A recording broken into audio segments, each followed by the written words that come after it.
warahmatullahi wabarakatuh. Hai teman-teman mahasiswa Preka Medis dan Informasi Kesehatan. Dalam video kali ini saya akan membahas tentang sensus harian pasien rawat inap. Yuk simak penjelasannya.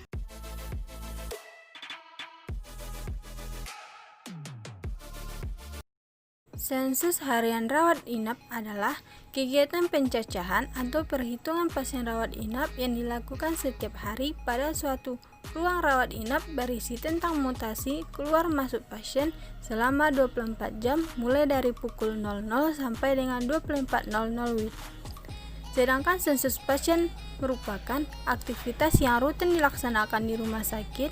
Sensus pasien difokuskan pada sensus pasien rawat inap. Sensus pasien rawat inap berarti secara langsung menghitung jumlah pasien rawat inap, berarti secara langsung menghitung jumlah pasien yang dilayani di unit rawat inap tersebut. Tujuan sensus harian adalah untuk memperoleh informasi semua pasien yang masuk dan keluar rumah sakit selama 24 jam. Sedangkan kegunaan dari sensus harian adalah yang pertama untuk mengetahui jumlah pasien masuk, keluar rumah sakit, dan meninggal di rumah sakit. Yang kedua, untuk mengetahui tingkat penggunaan tempat tidur. Yang ketiga, untuk menghitung penyediaan sarana atau fasilitas pelayanan kesehatan.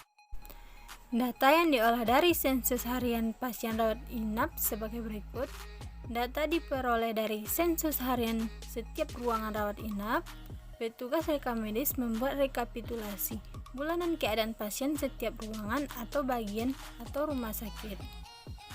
Data dikelompokkan berdasarkan 1. Pasien awal bulan, 2. Pasien masuk, 3. Pasien keluar hidup, 4. Pasien keluar mati atau kurang dari 48 jam dan lebih dari 48 jam, 5. Jumlah lama rawat, 6. Pasien akhir triwulan, 7. Jumlah hari perawatan. Tanggung jawab pelaksanaan sensus harian rawat inap terbagi menjadi 3, yaitu yang pertama, kepala perawat pada masing-masing ruang rawat inap bertanggung jawab dalam pengisian sensus harian. Yang kedua, perawat atau bidan yang memutasikan pasien atau petugas yang ditunjuk oleh kepala perawat ruang rawat inap laksanakan pengisian sensus harian sesuai petunjuk yang telah ditetapkan. Yang ketiga, formulir sensus harian disediakan oleh unit pencatatan medik di rumah sakit. Hari perawatan. Hari perawatan bisa juga disebut dengan inpatient bed day, patient day, inpatient service day. Jumlah pasien yang ada saat sensus dilakukan ditambah pasien yang masuk dan keluar pada hari yang sama pada hari sensus diambil. Jadi sama dengan jumlah pasien yang menggunakan tempat tidur dalam periode waktu 24 jam. Angka ini juga menunjukkan beban kerja unit perawatan yang bersangkutan dalam suatu periode waktu. Pasien transfer merupakan kejadian pindahnya pasien dari unit rawat inap atau bangsal ke bangsal lainnya di rumah sakit yang bersangkutan. Jadi, pasien transfer masih berstatus sebagai pasien rawat inap di rumah sakit tersebut, belum dihitung sebagai keluar atau discharge. Pasien transfer terbagi menjadi 2, yaitu yang pertama pasien pindahan, yaitu jika ada bangsal atau ruang inap yang menerima pasien. Yang kedua, pasien dipindahkan, pindahnya pasien dari satu bangsal atau unit rawat inap ke bangsal lainnya di satu rumah sakit yang sama. Pasien masuk dan keluar pada hari yang sama.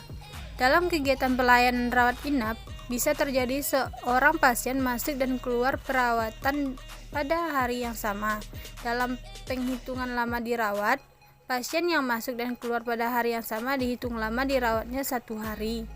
Jumlah pasien masuk dan keluar pada hari yang sama ini akan menjadi bagian yang diperhitungkan pada saat menghitungkan hari perawatan. Rekapitulasi sensus harian rawat inap adalah formulir perantara untuk menghitung dan merekap pasien rawat inap setiap hari yang diterima dari masing-masing ruang rawat inap. Tujuan rekapitulasi sensus harian rawat inap untuk memperoleh informasi semua pasien yang dirawat di rumah sakit secara keseluruhan maupun pada masing-masing ruang rawat inap dalam menunjang perencanaan, pengawasan, dan evaluasi. Kegunaan dari rekapitulasi sensus harian rawat inap menurut Depkes 1994, yang pertama yaitu mengetahui jumlah pasien dirawat pada hari yang bersangkutan, yang kedua mengetahui tingkat penggunaan tempat tidur, yang ketiga merupakan data dasar mengenai pasien dirawat pada hari yang bersangkutan yang harus segera dikirim kepada direktur rumah sakit, bidang perawatan dan unit lain yang membutuhkan. Demikian penjelasan dari saya. Wassalamualaikum warahmatullahi wabarakatuh.